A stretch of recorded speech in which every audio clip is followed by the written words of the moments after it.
환자를 많이 보셨을 때 이런 사람들이 좀 치매가 잘 걸린다, 그런 좀 특성들이 있던가요? 있기도 하고 없기도 하고 이제 어떤 시각으로 보느냐가 항상 중요하다고 보이는데요. 건망증이 심한 사람, 좀 덜렁거리는 사람, 이런 사람들이 치매가 잘 되지 않나 이렇게 걱정들 하는데, 안녕하십니까 구독자 여러분, 오늘 김시호 원장님을 모셨습니다. 김시호 원장님은 의사 면허와 한의사 면허를 같이 가지고 계신 분이에요. 원장님 소개 한번 부탁드리겠습니다. 예, 안녕하세요. 가정의학과 전문의이면서 한의사이기도 한 김시호입니다. 저는 의학과 한의학을 융합한 새로운 시각으로 치매를 비롯한 각종 난치병을 풀어가고 있습니다. 치료도 하고 예방도 하고 있습니다. 네, 원장님 연세대 의대를 나오셔서 가정의학과를 하시다가 한의대로 들어가신 걸로 알고 있습니다. 어떻게 한의대를 가시게 됐는지. 1995년도에 들어갔으니까 그 당시에는 일반적으로 의사들이 한의학을 그렇게 크게 생각하지 않던 시절이었는데, 한 6, 7년 동안 환자를 너무 많이 보다 보니까 머리가 많이 안 좋아졌어요. 피곤하고 담글 두통이라고 생각되는 그런 두통이 계속 있어서 좀 요양을 해야겠다 생각할 때 아내가 이왕이면 한의대 가서 공부하면서 놀라. 그래서 이제 그것도 나쁘지 않겠구나 해서 간 것이지, 한의학이 좋아서 간 것은 물론 아니었습니다. 지금은 근데 한의사로서 조금 더 캐릭터가 좀 강하신 것 같아요. 예, 요즘은 주로 한의학적인 치료를 주로 하고 있고요. 특히 치매 같은 난치병을 의학적인 난치병이겠죠. 물론 의학에 여러 가지 잘 치료하지만 또 보는 시각에 따라 안 보이는 부분도 있을 수 있으니까 그런 부분이 또 한약이 잘 되더라고요. 그래서 의학적인 난치병을 한약으로 치료하는, 특히 치매와 같은 뇌질환과 암, 때로는 불임 이런 난치병을 한약으로 치료하고 있습니다.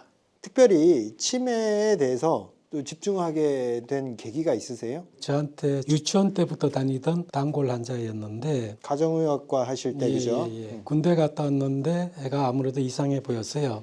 그때 어머님이 하시는 말씀이, 대학병원 2군데하고 치매만 전문으로 보는 병원에 가서 봤더니 70대 노인의 뇌라고 그렇게 진단받았다고 막 우시는 거예요. 근데 그 아들은 9대 독자인데 아버님이 12지장 암이 있었는데 제가 진찰을 하고 아무래도 암이 있는 것 같다고 이제 큰 병원에 보내드려가지고 깨끗하게 이제 수술하고 나왔던 그런 경력이 있으셔갖고 저한테 무한 신뢰를 하던 보호자였어요. 그래서 하시는 말씀이, 원장님 한의학도 했으니까 한의학으로 치료가 안 됩니까? 그래서 제가 치료를 해봤죠. 그랬더니 이 친구가 많이 좋아져가지고 제주도 그 둘레길을 배낭 메고 이렇게 돌면서 앞으로 내가 뭐 해 먹고 살지 이런 생각을 한다고 연락이 왔어요. 그러고는 또 이제 한참 지나고는 강주에 있는 대학에 다니면서 바리스타가 되겠다고 공부를 했고, 이런 거 보고 야, 이게 잘 낫네 이런 생각이 들었고, 그 다음에는 이제 집도 못 찾던 교수님이 자기 집도 찾게 되고 여러 가지 이제 좋은 일이 있었고요. 그 중에 이제 저희 장모님이 치매셨는데 그 당시에는 제가 병원에서 치료받으면 잘 되는 줄 알고 그냥 두고 보고 있었습니다. 근데 한 3년쯤 지나니까 굉장히 나빠졌죠. 중기가 되신 거예요. 그래서 집에 모시고 제가 직접 치료를 해드리면서 많이 좋고, 그 이후에 아주 행복하게 사시다가 돌아가셨죠. 그렇게 해서 치매를 본격적으로 하게 된 겁니다. 또 우연찮게 주위에 치매 관련 환자와 가족들을 돌보면서 이게 유용한 효과가 있구나 하시면서 그 질환에 집중을 하시게 된 거네요. 그렇죠. 예. 그렇게 임상을 하시면서 해보니까 어떠셨나요? 제가 한 대학교 4학년 때쯤 되니까 단골로 다니던 할머니께서 그러시는 거예요. 원장님 이제 배울 만큼 배우셨으니까 저 약 좀 지어주시라요. 그래서 이제 약을 지어드렸어요. 그랬더니 약을 드시고 너무 좋아지신 거예요. 의학적인 치료에서 그렇게 좋은 건 볼 수 없는데, 뭐라고 표현하기는 어렵지만 얼굴이 뽀얗게 되고 못 걸어오시던 분이 걸어오시고 이렇게 변화가 좋으시더라고요. 그래서 한약이 좋구나 하고, 이론은 마음에 안 들었지만은 실제적으로는 이게 뭐가 있구나 하고 한약에 대해서 그때부터 받아들이기 시작한 거죠. 그때부터 원장님의 정체성이 의사에서 한의사로 좀 넘어갔나요? 아니면 몇 대 몇이었어요, 그때는? 그때는 거의 9대 1 이상으로 양방이 계속 양의사로 환자를 많이 봤기 때문에 저 이미지가 양이사지 한의사로 바뀌지 않았어요. 한방을 하시면서 또 특히 난치성 질환으로 이렇게 집중을 하신 계기를 말씀을 하셨는데, 난치성 질환이 났는데 좀 더 희열감을 느끼셨다거나 그런 측면 때문에 이쪽으로 좀 더 집중을 하게 되신 건가요? 그렇죠. 우리는 병을 다 똑같은 잣대로 보려는 게 있는데 그게 다른 것 같아요. 그래서 저도 한약으로 난치병을 치료할 때 각각 나빠진 거에 맞는 한약을 조합을 해서 치료를 해보면은 의외로 잘 맞습니다. 그래서 이게 전체를 치료한다는 이야기가 아닐까 그런 생각을 하면서 치매도 그런 식으로 치료를 하고 있죠. 원장님은 치매의 대가신데 고령화 사회에서 치매가 정말 많이 발생하고 있잖아요. 치매를 어떻게 바라보는 게 좋을까요? 우리는 치매에 걸렸다는 이야기를 많이 하죠. 근데 사실은 치매는 갑자기 걸리는 병이 아니고 치매로 변해가는 병이죠. 누구나 치매 쪽으로 가는데 빨리 변하면은 생전에 치매가 되고 천천히 변하면은 사후에 치매가 되겠죠. 변하는 병이라는 걸 이해를 하셔야 되고, 그래서 치매 초기보다는 치매 바로 전 단계인 경도인지장애나 그것보다 더 전 단계인 주관적 인지 저하를 치매와 같은 선상에 놓고 봐야지, 치매만 치매고 아직 치매가 아니면 괜찮고 하는 그런 병이 아니라는 것을 먼저 이해를 하셔야 될 것 같고요. 그래서 치매 말기보다는 중기, 중기보다는 초기 치료가 좋지만 사실 더 좋은 치료는 경도 인지장애, 그것보다 더 좋은 것은 주관적 인지 저하일 때 치료하는 게 치매를 해결할 수 있는 방법입니다. 경도 인지 장애를 진단받기 전에 건강한 사람, 60대, 70대, 치매 전조는 없지만 그 상황에서도 뇌세포를 더 젊고 건강하게 유지하려면 그 즈음에서 먼저 관리를 잘 하는 것도 좋겠네요. 당연히 그렇게 해야죠. 문제가 뭐냐면은 머리 세포가 늙어가는 걸 이해를 해야 되는데요. 예를 들어 알츠하이머 치매 같은 경우에 정상 뇌세포가 베타 아밀로이드의 영향을 받으면은 활력이 조금 떨어져요. 그게 오래되면은 세포 안에 타우 단백이 주성분인 세포 내 찌꺼기가 쌓이게 돼요. 세포 내 찌꺼기가 쌓이면서 내 세포의 활력이 빠르게 떨어져요. 그 속에 찌꺼기가 가득 차면은 살아는 있는데 활력이 없는, 기능을 못하는, 제가 이름을 붙이기는 좀비 뇌세포라고 붙였습니다. 좀비 뇌세포가 될 때쯤에서 이거 쓸모없는 세포다 하고 부서지면 사멸한 뇌세포, 죽은 뇌세포가 되는 거죠. 그러니까 다시 이야기하면은 뇌세포가 정상에서 약간 활력이 떨어지고 많이 떨어지고 좀비 뇌세포가 되거나 사멸한 뇌세포가 되는데, 죽은 뇌세포를 살릴 수 있는 재생은 불가능합니다. 물론 뇌 일부에서 줄기세포가 보이니까 재생도 되지 않느냐 이렇게 생각할 수 있지만은 그것은 지엽적인 이야기고, 또 치매가 되거나 나이를 많이 드시게 되면은 그 효과가 거의 없어지는 거기 때문에 치매하고는 관련이 없다고 보셔야 되고, 좀비 뇌세포는 재활이 되지 않습니다. MRI 찍으면 멀쩡하게 보이는 그 속에 좀비 뇌세포가 많으면 MRI는 괜찮은데 치매가 될 수 있고, 그 좀비 세포가 별로 없고 치매 비슷하게 보이는데도 환자를 봤더니 너무 똑똑하다, 이런 경우에는 좀비 뇌세포가 없고 일당백을 하는 좋은 세포가 거기에 많이 들어있기 때문에 의외로 괜찮을 수도 있습니다. 그래서 재활이 되는 것은 활력이 떨어진 뇌세포만 재활이 됩니다. 환자를 많이 보셨을 때 이런 사람들이 좀 치매가 잘 걸린다, 그런 좀 특성들이 있던가요? 있기도 하고 없기도 하고, 이제 어떤 시각으로 보느냐가 항상 중요하다고 보이는데요. 건망증이 심한 사람, 좀 덜렁거리는 사람, 이런 사람들이 치매가 잘 되지 않나 이렇게 걱정들 하는데, 원래부터 그런 경우에는 뭐 별로 큰 상관이 없다고 보이고요. 멀쩡하던 사람이 건망증이 심해지거나 좀 집중을 못하고 이렇게 건성으로 이렇게 바뀌었거나 이러면은 치매로 가기가 쉽죠. 그러니까 흐름이 어떤 흐름이냐가 일단은 중요하다고 보입니다. 예. 그러면 어떤 생활 습관에 의해서 좀 그쪽으로 좀 변하는지. 그래서 치매가 되는 거는 물론 유전적으로 타고난 체질도 중요하고, 그것보다 더 중요한 것은 식습관과 생활습관 같은 후천적 요인이 훨씬 더 영향이 크죠.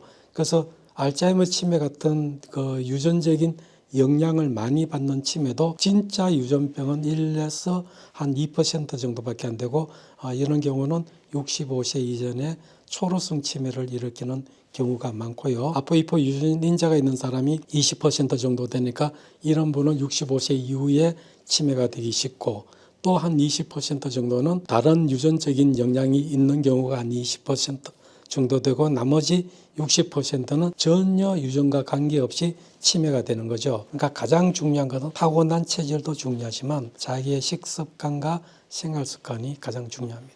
특별히 어떤 습관이 그런 상황에 처하는 게 될까요? 첫 번째는 운동을 안 하는 사람이라고 볼 수 있어요. 운동을 해야 머리피가 잘 돌고 여러 가지 좋은 점이 있기 때문에 운동을 안 하는 사람이 안 좋은 길을 간다고 보시면 되고, 두 번째는 쉽게 이야기하면 넋을 놓고 사는 사람. 그러니까 머리를 별로 쓰지 않고 넋 놓고 산다는 말이 맞는데 머리를 별로 안 쓰면은 빨리 퇴행을 하죠. 또 반대로 넋을 너무 쥐고 사는 사람, 너무 열심히 사는 사람, 운동도 너무 열심히 하거나 머리도 너무 많이 쓰면은 빨리 망가질 수 있습니다. 자극을 하고 머리를 발달시키는 걸 안 해도 문제지만은 충분한 휴식과 수면을 안 취하는 경우도 이제 문제가 되고요.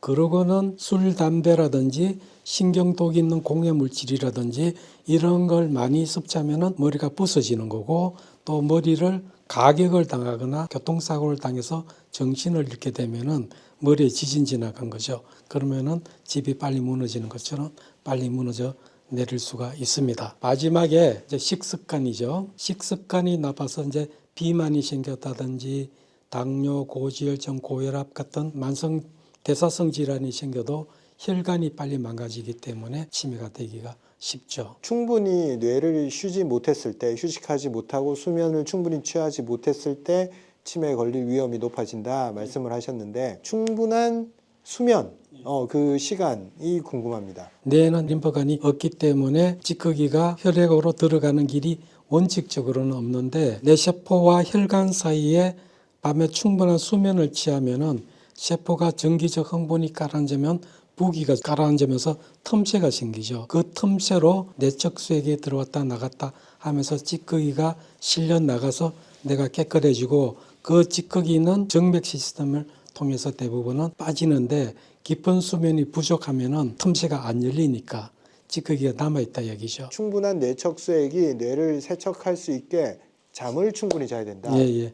그게 보통 8시간을 기준으로 7시간에서 9시간이 좋다고 알려져 있고요. 7시간 이하를 자거나 9시간 이상을 자면은 안 좋은 걸로 되어 있습니다. 우리가 많이 자면 붓잖아요. 예. 그런 식으로 안 좋을 수도 있고, 또 잠자는 때에는 머리를 안 쓰는 시간이 많아지는 또 약간 반대급부도 있다고 봐야겠죠. 안 쓰니까 머리에 어떤 흐름이 나빠지니까 세포 입장에서 또 불리해진다. 그리고 요즘 현대인들이 스마트폰을 사용을 하면서 뭐 기억을 그렇게 할 일이 없어졌잖아요. 예. 모든 게 다 저장이 되어 있고 뭐 외울 필요도 그렇게 많지가 않아요. 뭐 궁금한 게 있으면 AI한테 물어보기도 하고, 그러니까 우리가 쇼츠나 이런 영상에 많이 길들여져 있잖아요. 이런 생활이 또 뇌에 어떤 영향을 끼칠까요? 그러니까 수동적으로 받아들이기만 하고 거꾸로 적극적으로 머리를 사용하지 않기 때문에 이것은 자동차만 타고 걷지 않는 거하고 똑같죠. 그래서 쓰지 않으면 약해지니까 당연히 디지털 기기가 발달되면서 머리가 약해질 수 있는 디지털 치매가 올 수 있고요. 그리고 이제 블루라이트도 좀 문제가 되는데 여러 가지 뭐 나쁜 점이 있다고도 그러지만은 가장 중요한 것은 밤에 블루라이트를 쐬게 되면은 수면에 방해가 되고, 수면이 방해되면서 뇌청소에 나쁜 영향을 미칠 수가 있으니까 치매 발생에 영향을 미친다고 볼 수 있습니다. 반대로 블루라이트는 아침 일찍 쐬게 되면은 뇌를 각성시켜서 좋은 효과도 있습니다. 우리가 수동적으로 영상을 보는 것도 뇌를 쓰기는 쓰는 거잖아요. 핸드폰을 너무 이렇게 보게 되면은 집중신경망이 집중을 안 하는 거죠. 그래서 그게 약해진다고 보시면 됩니다. 단순히 컴퓨터를 이렇게 켜놓은 상황이랑 컴퓨터에 좀 무거운 프로그램을 돌려서 컴퓨터 시스템을 가동하는 거랑 그 차이가 있겠네요. 예. 우리가 시스템은 그렇게 쓰기 위해서 설계되어 있는데 그 상황에서 쓰는 빈도가 낮아지면 낮아질수록 시스템은 약해지겠네요. 안 쓰는 거는 약해지죠. 뭐 예를 들어 뭐 영국의 택시 운전 기사들을 봤더니 뭐 해마가 커져 있더라. 그것은 이제 많이 썼기 때문에 기억을 많이 해야 되기 때문에 사용하기 때문에 커진 거고 반대로 사용하지 않으면 줄어드는 거죠. 그러면 궁금한 점이 그걸 많이 쓰는 직업의 사람들이 치매에 걸릴 확률이 좀 낮아지나요? 약해지면 치매가 되기 쉽고 또 이걸 관리하면 좋다고 너무 집중을 하게 되면 그 자체가 스트레스가 되고 가부화가 되어서 오히려 또 나빠지는 양면성이 있죠. 모든 것은 옵티말, 중용이 중요한 거고 다다익선인 줄 알고 적당한 선을 넘어서 너무 많아지면은 가유불급이라 그러죠. 오히려 미치지 못한 것, 모자란 것보다 못하다. 그게 또 똑같아요. 긴장을 하는 상황이 지속됐을 때는 이제 과잉되는 그런 문제가 생길 거고 또 과잉이 많아졌을 때는 기본 모드로 유지를 못 시키니까 또 손상이 일어날 수 있다 말씀하셨는데 보통은 그렇게 어텐션 모드를 가동을 안 하는 추세잖아요. 그러니까 수동적으로 영상을 받아들이거나 생각을 몰입해서 하지를 않으니까. 근데 의도적으로 어텐션 모드를 좀 활성화시키기 위해서는 어떤 행동들을 해야 될까요? 그러니까 새로운 거를 배우거나 안 해보던 걸, 그러니까 뭐 오른손잡이가 왼손잡이를 쓴다든지 언어를 공부하거나 힘든 걸 하거나 하는 게 자극을 하는 거죠. 편한 것은 약하게 자극이 되고 오히려 불편함을 겪고 힘들게 살고 이런 분이 치매가 덜 걸리죠. 그래서 제가 하는 비유가 있습니다. 니어카를 끌고 폐지를 주워갖고 언덕길을 힘들게 올라가시는 90대 할아버지가 옆에 지나가는 노인이 불쌍하다 이렇게 생각할 수 있지만은 그 폐지를 끌고 가시는 분은 치매가 안 되고 불쌍하다고 생각했던 그분은 치매가 되기가 쉬운 거죠. 그래서 어떻게 보면은 공평하다고 제가 이야기를 하기도 해요. 그런 측면이 있다는 거죠. 학습적인 측면도 말씀하셨고 아까 평상시에 오른손잡이가 왼손을 쓰면서 이게 낯선 뇌의 영역을 활성화시키면 도움이 된다 말씀하셨는데 모든 종류의 운동을 배우는 거, 자기가 처음 운동을 배우는 거, 수영을 안 하던 사람이 수영을 배운다, 뭐 탁구를 안 하던 사람이 탁구를 배운다, 이런 게 아주 큰 도움이 되겠네요. 예, 새로운 걸 배우는 게 좋고요. 거기에 가능하면은 전략과 팀플레이가 되는 국이 혼자 하는 게 아니고 그런 운동이 머리를 발달시키죠. 그래서 운동선수들 보면 의외로 머리가 똑똑합니다. 제가 갑자기 생각나는 게 개그맨들이 머리가 그렇게 좋다고 하더라고요. 애드립도 해야 되고 상황을 자꾸 생각해내야 되니까 머리가 좋아서 개그맨이 되었을 수도 있고 개그맨을 하다 보니까 머리가 또 발전이 됐을 수도 있겠네요. 같이 있는 거죠. 목을 많이 쓰는 가수들도 치매에 덜 걸린다고 이렇게 말씀하셨는데 무슨 연관이 있나요? 일단은 가수가 이게 노래를 부르게 되면은 감정적인 그런 문제도 또 오감을 온통 집중하는 문제도 스트레스가 풀리는 이런 측면도 있지만은 목, 얼굴, 손 이런 데는 우리 머릿속에서 이걸 움직이기 위한 그 운동센터라 그러죠. 또는 감각센터, 운동센터가 차지하는 부피가 굉장히 커요. 그걸 사람 형태로 그리면은 개상한 괴물 같은 사람이 만들어지는데 그걸 호문클루스라 그래요. 회복하는 사람이 검사를 해보니까 운동 영역과 감각 영역에 손이 차지하는 부피가 이만큼 되고 입과 성대와 얼굴이 차지하는 부피가 이만큼 큽니다. 그래서 손을 운동하는 거, 노래를 부르는 거, 얼굴로 연기하는 거 이런 것들이 뇌의 많은 부분이 일단 자극이 되고 두 번째는 그걸 하기 위해서 뇌의 감정 중추, 기억 중추 또 오감 이런 게 다 열려야 되기 때문에 뇌를 아주 효과적으로 자극하기 때문에 치매가 덜 걸리는 겁니다. 방금 하신 말씀을 들으니까 인간이 커뮤니케이션을 하기 위해서 많이 사용하는 부위네요. 목이라든지 표정이라든지 손짓 발짓, 즉 사람이 고립이 되면 좀 치매가 올 확률이 높아지겠다 생각이 드는데 맞습니까? 발표에 보면은 45% 정도는 안 걸렸을 수가 있는데 그 중에 한 5% 정도는 사회적 고립이 없었다면은 안 걸렸을 거다 할 정도로 사회적 고립, 혼자 독 있는 게 치매의 큰 원인이 됩니다. 그만큼 우리 사람은 다른 사람이랑 커뮤니케이션 하게 설계가 되어 있는데 그 영역을 사용하지 않으면 폐화될 수밖에 없다. 그렇죠. 사람의 이제 커뮤니케이션을 할 때 기억력을 바탕으로 저 사람과 내 환경과 이런 걸 인식을 해야 되고 집중해서 생각을 하고 추론이죠. 그리고 판단하고 결정해서 말로 감정으로 표현하고 일처리를 해야 되잖아요.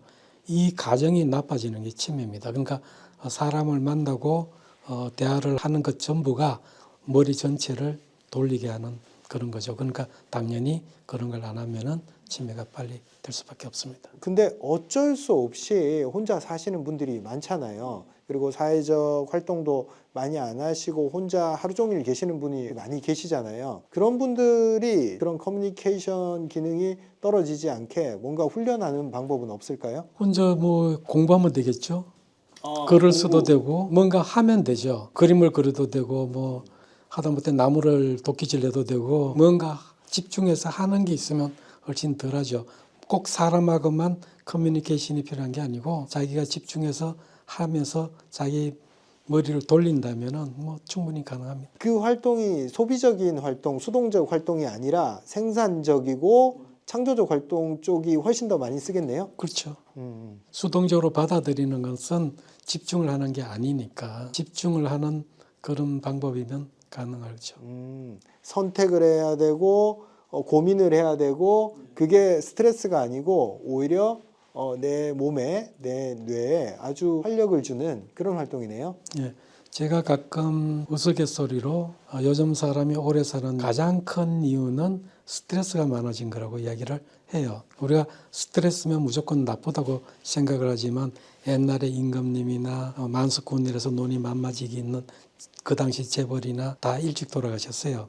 왜냐하면은 긴장이 별로 없었으니까. 잘하면 한 달에 건너마을 김첨지하고 만나서 술 한잔 기울이면 그건 큰 일이고 대부분 넉넉히 살았기 때문에 일찍 돌아가셨다는 거죠. 대감마님한테 아무도 거슬리게 하지 않으니까 예, 예. 스트레스 자체가 없는 거네. 그죠? 스트레스 없다기보다 넋이 나간 거죠. 반면에 내시들 중에 90세 넘게 산 분들이 많잖아요. 예. 그 눈치를 보면서 살아서 그럴까요? 그럴 가능성이 많겠죠. 치매 종류에 대해서 제가 여쭤볼 건데 우리가 알츠하이머라고는 많이들 알고 있어요. 치매가 종류가 한 가지가 아니고 여러 가지가 있는 걸로 알고 있는데 그거에 대해서 말씀 좀 부탁드릴게요. 치매를 일으키는 원인병이 70가지가 넘는다고 해요. 이거를 잘 분류를 하면은 퇴행성 치매, 그러니까 뇌세포가 빨리 망가져서 오는 퇴행성 치매가 있고 대표적인 게 알츠하이머 치매이고요. 또 혈관이 병들어서 오는 혈관 치매가 있고 다른 병 때문에 치매가 왔는데 그 병을 치료해서 완치를 하면은 치매가 완치되는 기타 치매 또는 가성 치매가 있어요. 3분의 2 이상이 알츠하이머고 나머지 치매 18% 정도 해서 혈관 치매고 나머지 치매 중에 레비소체 치매, 레비소체 치매는 파킨슨 치매까지 포함하는 치매고 레비소체 다음에 전두척도염 치매가 많습니다. 그 이에 뭐 무도병이라든지 뭐 여러 가지 잡다한 치매들이 있죠. 이름으로 좀 나눠지는 게 뇌의 어느 부분이 손상이 됐냐 이걸로 명칭이 좀 갈리겠네요. 치매에 따라 손상되는 부위가 다르죠. 알츠하이머 치매는 해마라는 것부터 망가진다고 이해를 하시면 되고 기본 신경망의 뒤쪽 있는 그런 부분부터 망가지고 두정엽으로 전두엽으로 이렇게 퍼지고 전체로 이렇게 퍼지면서 증상이 악화되는 거고요. 다발성 뇌경색 혈관 치매는 중풍이 오고 갑자기 중풍 증상이 2번, 3번 이렇게 생기고 난 다음에 치매가 오면은 다발성 뇌경색 혈관 치매라고 할 수 있고요. 사람이 생각도 느리고 행동도 느리고 말도 느리고 느리면서 오는 치매는 피질라 혈관 치매의 특징적인 증상이고 그것은 뇌 안쪽 피질 아래 거기가 망가지면서 오는 소혈관 치매가 있고 그 이에 이제 퇴행성 치매로 병리적 현상이 똑같은데 파킨슨 증상부터 먼저 나타나면 파킨슨 치매라는 루이바디 파킨슨 치매가 있고요. 그 다음에 전두척도엽 치매 중에 전두엽이 먼저 망가지면 성격과 행동이 바뀌고 척도엽이 망가지면 언어 기능이 먼저 나빠지는 그런 치매들이 대표적으로 많습니다.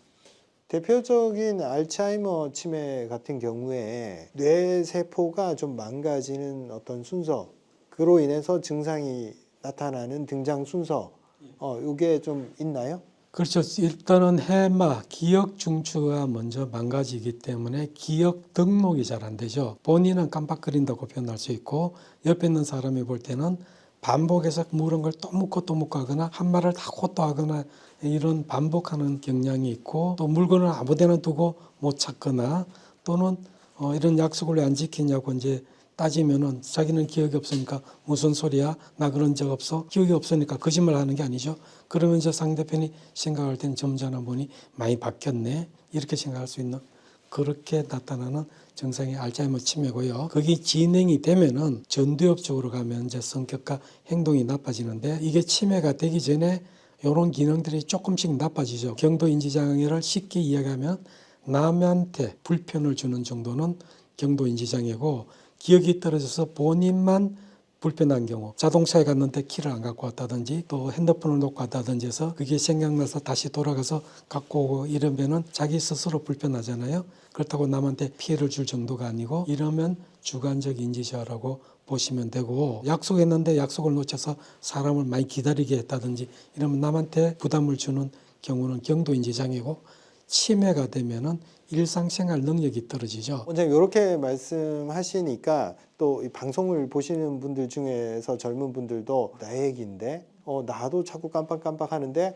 전화하면서 나 전화 찾고 있는데 이런 분들 많잖아요. 그런 식의 패턴을 원래 좀 보였던 분들은 치매라고 걱정할 필요까지는 없습니다. 없죠. 걱정할 필요는 없는데 이게 이제 어떤 관점으로 보느냐가 중요하다고 제가 항상 이야기를 하는데 그러는 경우 중에 아무런 문제가 없을 수도 있고 치매로 가는 가속 노화 열차, 치매행 열차를 탔을 수도 있어요. 아무런 증상이 없을 때부터. 그러니까 무조건 건망증은 괜찮은 게 아니고 대부분 원래 붙어 있던 건망증 정도는 별 문제가 없는데 예전과 달리 건망증이 심해졌다든지 변화가 있는 경우는 그게 노화로 가는 가속 노화 열차를 탔을 수도 있고 주관적 인지 저하로 가고 있을 수도 있고 그래요. 그래서 꼭 그 건망증이 좋다 나쁘다 이렇게 이야기는 할 수가 없습니다. 대부분은 괜찮고 주관적 인지 저하라면 앞으로의 변수가 많죠. 자기 생활 습관이 바뀌어서 좋은 쪽으로 갈 수도 있고 술 많이 드시고 담배 펴서 더 빨리 나빠질 수도 있고 치료해서 좋아질 수도 있고 앞으로 변수가 많기 때문에 내가 지금 주관적 인지 저하가 되면 치매를 걱정해야 됩니다. 이렇게 단정적으로 이야기는 못하지만 젊은 나이에 뚜렷하게 주관적 인지 저하가 되었다면 주의를 하시는 게 좋고 저처럼 70대에 왔다면 뭐 좀 노력하는 게 좋지만은 크게 걱정할 정도는 아니라고 할 수 있습니다. 원장님 치매 환자를 본격적으로 보신 게 한 몇 년 되셨죠? 한 20년 가까이 됐죠. 20년 전에 비해서 요즘의 치매 환자의 발생 빈도라든가 성향이 달라졌다 뭐 이런 변화가 있나요? 환자의 스타일도 중요하지만은 보호자의 치매를 받아들이는 태도가 엄청나게 바뀌었습니다. 옛날에는 치매라면은 벽에다 변칠하는 거라고 생각하고 유전병이고 부끄러운 병이고 남들한테 알리면 안 되는 그런 병으로 시시했는데 요즘은 다 오픈하죠.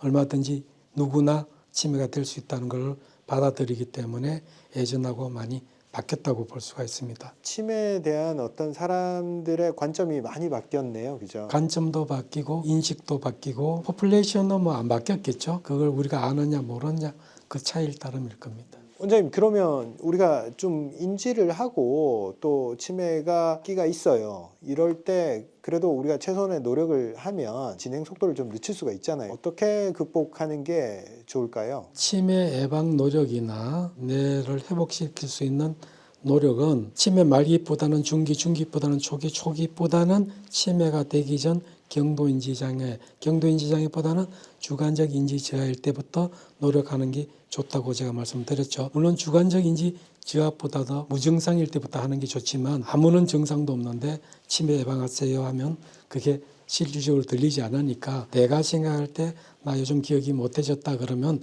걱정하지 마시고 치매 예방 노력은 적극적으로 시작할 나이가 되었구나 이렇게 받아들이는 것이 좋겠죠. 그 나이가 한 몇 살쯤에 주관적 인지 장애가 이제 발생할까요? 보통 이제 뇌세포가 40대 중반부터 뇌세포가 본격적으로 이제 조금씩 약해지는데 나빠지기 시작하고 빠르면 한 5년 이내에 주관적 인지 저하가 표가 날 수 있습니다. 그러니까 내가 예전보다 머리가 나빠졌다는 느낌이 많이 들면은 노력을 하셔야 된다고 보시면 되겠고요. 그게 주관적 인지 저하가 늦게 70대에 나타나면 괜찮지만은 빨리 나타나는 경우는 치매가 될 가능성이 좀 더 많기 때문에 더 적극적인 노력을 해야 됩니다. 우리가 나이가 들면서 인지나 기억력 이게 떨어지는 걸 당연하게 생각을 하잖아요. 근데 적극적으로 운동을 하고 식사도 관리하고 뇌를 많이 신선하게 창조적으로 사용을 많이 하면 머리가 더 좋아졌다라고 느낄 수도 있을까요?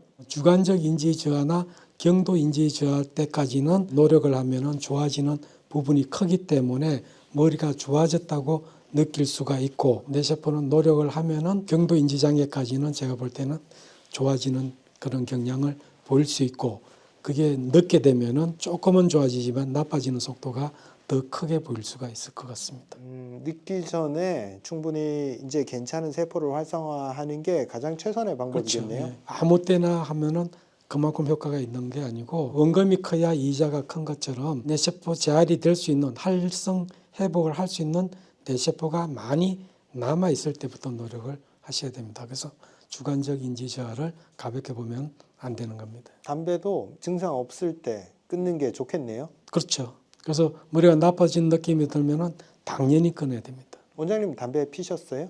우리는 3D 직종이었습니다. 저희는 수술 어시스트 하면서 20시간 한 자리에서 있었던 적도 여러 번 있고요. 그렇기 때문에 담배가 이안이었죠. 제가 60까지는 피웠는데 가만히 생각하니까 한갑을 지나고 다시 사는 인생을 아무렇게 사는 게 부끄럽더라고요. 그래서 끊어야겠구나 생각했더니 아무런 금단 현상 없이 끊겼습니다. 그전에는 단 하루도 못 끊었어요. 금단 현상이 심해갖고. 왜? 못 끊을 것 같았으니까. 자기 마음 먹은 대로 끊기게 됩니다. 무의식에 프로그래밍 한다는 말로 많이 쓰죠. 내가 무의식 속에 이건 끊을 수 있다고 입력을 시켰기 때문에 쉽게 끊긴 거죠. 그전에는 불가능하다는 입력을 해놓았기 때문에 힘들었는데 무의식에 입력한 내용을 바꾸니까 쉽게 바뀌었다는 겁니다. 그전에는 왜 그렇게 생각을 못 하셨어요? 자기 합리화가 되어 있었기 때문에 펴도 되는 이유들이 이만큼 존재했던 거고 한갑이 되면서는 그게 이제 부끄러운 걸로 바뀐 거죠. 그런 팁이 환자들한테 큰 도움이 될 것 같아요. 끊어야지 하면서 끊는 사람이 드물잖아요. 예, 정말 중요한 것은 내 생각이죠. 그래서 제가 환자들 오면은 이런 이야기도 하지만은 예전에 얼람도 없던 시계도 없던 시절에 친구들이 군대 간다고 술을 잔뜩 사주고 여간방에 제 잠이 드는데 시계가 없단 말이에요. 근데 4시에 일어나야 새벽차를 타고 논산을 갈 수 있는데 그야말로 잠꾸러기인데도 일어난다는 이야기예요. 왜? 일어나야 된다고 생각하니까. 그게 생각하는 대로 된다는 겁니다. 치매도 그런 면이 있습니다. 나는 치매가 안 될 거다는 믿음도 굉장히 중요합니다. 그런데 우리가 환자들을 보면 나이 들어서 생각을 잘 바꾸지를 못하고 고집이 세지잖아요. 왜 이렇게 고집이 많아지는 것 같아요? 그게 쉽게 이야기하면 머리가 나빠진 거죠. 역지사지. 상대편을 생각할 수 있는 머리만큼은 사라진 겁니다. 그러니까 머리가 나빠진 거예요. 나도 생각하고 상대도 생각하고 하는 사람이 머리가 좋은 겁니다. 둘 다 생각할 여유가 있어야 되는데 이제 뇌 처리 용량이 떨어지니까 나 하나 생각하는 것도 벅차니까 그래서 고집이 세지고 성격이 고약해져도 자기는 인정을 안 하고 모르게 됩니다. 시야가 좁아지겠네요. 그죠? 치매가 아니더라도 내가 고집이 좀 세지고 있다 하면 뇌에 안 좋은 행동들이 쌓이고 있는 거네요. 머리가 나빠져 가고 있는 거죠. 그게 야금야금 나빠져서 어느 순간부터 빨라지면서 치매가 되는 거지 어느 날 탁 걸리는 게 아니라고 제가 설명을 들은 이유가 치매가 머리가 나빠지고 야금야금 변해서 되는 치매라는 겁니다. 그래서 이 변하는 과정에 미리 알아채고 대비를 하는 것이 굉장히 중요하죠. 고집이 세진다. 옛날에 믿었던 그 가치관을 그대로 계속 믿고 있다. 내 생각을 안 바꾼다. 이게 우리가 나이 들면서 나타나는 특성 중에 한 가지잖아요. 물론 성격도 있지만은 나이 들면 그런 경향이 크죠. 경향이 큰 이유가 성격이 바뀌었다기보다 내가 약해졌기 때문에 그러면 그걸 극복하기 위해서 새로운 정보를 투입을 하고 적응력을 높이면 고집도 좀 낮출 수가 있을까요? 그러니까 젊었을 때부터 남의 입장이 되어보는 연습도 많이 해야 되고 넓은 생각으로 그렇게 오는 거를 나를 테스트하는 거라고 생각을 하면은 좀 여유로워질 수 있어요. 네, 그래서 스트레스를 덜 받는 방법은 스트레스라고 받아들이지 말고 나를 시험하는 거라고 생각하는 마음 공부를 하면 스트레스가 그렇게 크게 다가오지 않습니다.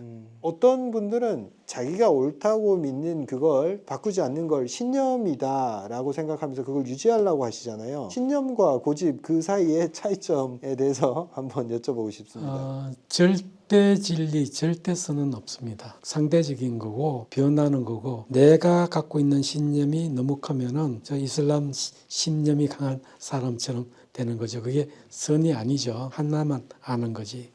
그러니까 절대로 내가 아는 절대 진리가 진리일 수가 없어요. 그래서 항상 신념을 바꾸려고 노력할 필요가 있어요. 그러면 또 우유부단하다, 줏대가 없다 이렇게 평가받을 수도 있잖아요. 어떤 일을 추진하기 위해서 고집을 부리는 고집이 필요할 때는 있겠지만 신념이라고 고정된 사고로 묶어버리는 것은 위험하다고 봅니다. 아주 훌륭한 말씀 감사합니다. 원장님께서는 그런 유연한 사고를 유지하기 위해서 어떤 노력을 하시는지요? 주로 이제 마음 공부도 하고 명상도 하고 반성도 하고 그러면서 마음이 넉넉해지려고 노력은 하는데 역시 머리가 모자라니까 화가 날 때가 많죠. 그래서 항상 숙제라고 생각을 합니다. 사모님 말씀은 잘 들으세요? 생존의 법칙입니다. 생존에 유리하셨던가요? 사모님 말씀 잘 들었을 때? 뭐 결과적으로는 좋지만은 나를 꺾고 가는 게 쉬운 거는 아니죠. 근데 꺾는 유연성은 필요할 거라고 생각을 해요. 사모님의 어떤 바람이 있었을 때 원장님이 처음에는 잘 안 꺾이시지만 결국에는 수용을 하시는 스타일일 것 같아요. 네, 결국은 이제 거의 대부분은 수용합니다. 그래서 설거지도 지금 하고. 예전에는 안 하셨어요? 당연히 안 했죠. 많이 유연해졌을 때 어떤 이점이 있던가요? 아, 여자가 참 힘든 일을 하고 있구나. 그게 보여요. 그래서 요즘은 자발적으로 내가 더 해요. 항상 상대편 입장에서 생각해보는 유연성이랄까? 또 어떻게 보면 지혜이기도 하고 성숙하는 것도 되고 이게 필요하지 않을까 저는 항상 그렇게 생각을 합니다. 진료할 때도 환자 입장이 되어보려고 노력을 하고 항상 상대편 입장이 먼저 되어보려고 노력을 하죠. 명상은 주로 어떤 방식으로 하시는지요? 그냥 가만히 앉아서 어떤 주제를 정하기도 하고 아무 생각 없이 앉아 있기도 하고 마음을 보는 거죠. 이런 생각하고 있네 이런 걸 이제 보는 거죠. 그러면서 의도적으로 생각을 몰아가기도 하고 생각이 흘러가는 거를 이렇게 지켜보는 거죠. 우리가 뇌 건강에 있어서 이제 고령에 가서 치매가 상당히 삶의 질을 많이 저하시킵니다. 근데 또 나이 상관없이 그 우울증이 사회적으로 많이 문제가 되잖아요. 우울증도 사실 뇌 건강의 한 측면에서 접근을 해볼 필요가 있을 것 같아요. 이 우울증에 대해서 좀 말씀 부탁드리겠습니다. 우울증이 이제 젊은 사람이 우울증이 있는 것은 뇌의 기능적 저하, 기능 변화라고 보이고요. 나이가 들어서 오는 우울증은 기능적 변화도 물론 있지만은 머리의 혈액순환 부족으로 오는 뇌세포의 활력이 떨어지면서 기능이 떨어지는 그 증상이 우울증처럼 나타나는 것 같아요. 그래서 노인성 우울증은 뭐 여러 가지 특징이 있지만은 항우울제를 쓰는 것도 중요하지만은 오히려 한의학에서 혈액순환을 개선시키고 뇌세포의 활력을 회복시키고 이러면은 엄청나게 회복되는 걸 제가 많이 봅니다. 어떤 분은 수의를 준비했던 80대 할머니시고 남편분은 정형외과 의사세요. 우울증 치료를 다 해봤는데 안 되어서 수의도 준비할 만큼 상태가 안 좋았는데 뇌세포 제할하고 거기에 이제 혈액순환도 증가시키고 3년이 지났는데 요즘도 두 분이 매일 18홀씩 골프를 치고 계세요. 그 정도로 활력이 좋아지고요. 다른 어떤 것보다도 많이 회복되는 것 같습니다. 우울증은 경도인지장애와 비슷한 경도행동장애의 하나의 형태라고 보시면 되고 곧 치매가 될 수 있고 이미 치매가 되었을 수도 있는 그런 단계지 젊은 사람처럼 100% 회복되고 이렇게 생각하기에는 조금 다른 측면이 있는 것 같습니다. 젊은 사람들의 우울증에 대해서도 한마디 해주시죠. 젊은 우울증도 뇌세포의 활력을 회복시키면 훨씬 좋을 거라고 생각이 들고요. 나이 드신 분은 특히 혈액순환 장애하고 관련이 많다. 그리고 혈관 치매는 혈관의 문제라고 생각하지만 알츠하이머 치매도 혈액순환이 잘 안 되기 때문에 오는 겁니다. 왜냐하면은 아포 이포 유전 인자가 있으면은 콜레스테롤 청소가 잘 안 돼요. 결국 혈액순환 장애와 관련이 있는데 그 혈액순환 장애가 큰 혈관이 아니고 모세 혈관이나 혈내 장벽 정도의 순환이 안 되는 그런 문제이기 때문에 어떤 일부가 나빠진 것처럼 보이지 않고 전체적으로 내가 나빠지는 것처럼 보이지만은 그 본질은 혈액순환 장애라고 저는 그렇게 생각하고 있습니다. 의사로서도 살아오셨고 한의사로도 이렇게 살아오시면서 두 가지 정체성을 가지고 계시잖아요. 양방 의료계랑 이 한의계랑 이렇게 서로 좀 잘 안 섞이잖아요. 양쪽을 다 경험해 보신 입장에서 어떻게 이 두 체제가 상호 보완적이 될 수 있을까 한마디만 해주시죠. 보완이 되려면은 의과대학에서 한의학을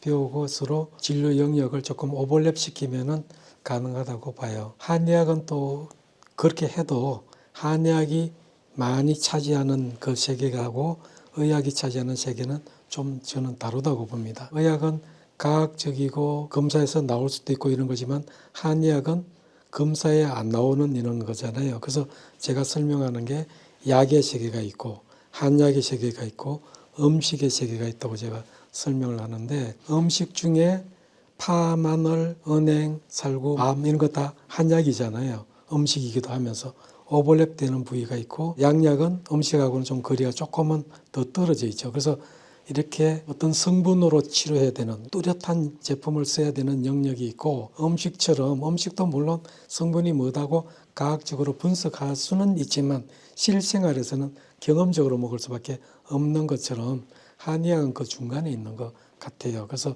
이런 세계가 있다는 것을 의사가 잘 이해를 못하는 그런 면이 있고 그래서 조금은 이런 서로 다른 세계가 있다는 것을 받아들이는 것이 먼저가 아닐까 그런 생각을 합니다. 저희처럼 이제 양쪽을 다 해보면 좋고 그렇지 않더라도 서로 조금 자기 영역을 풀어줘야죠. 내 것만 갖겠다 이러면 곤란하고 양보할 거 뭐 얻을 거 얻어서 해보는 제도가 생기면은 오히려 진료 폭이 넓어지고 또 발전한 가능성이 있지 않나 그렇게 조심스럽게 생각해 봤습니다. 감사합니다. 오늘 정말 좋은 말씀 많이 들었습니다. 구독자분들도 오늘 김시호 원장님 모셔가지고 치매에 대해서도 많이 아셨을 것 같고 두 가지 면허를 가지고 계신 분이 어떤 생각을 가지고 계신지도 한번 엿볼 수 있었으리라 생각됩니다. 오늘 나와주셔서 감사합니다. 네, 감사합니다.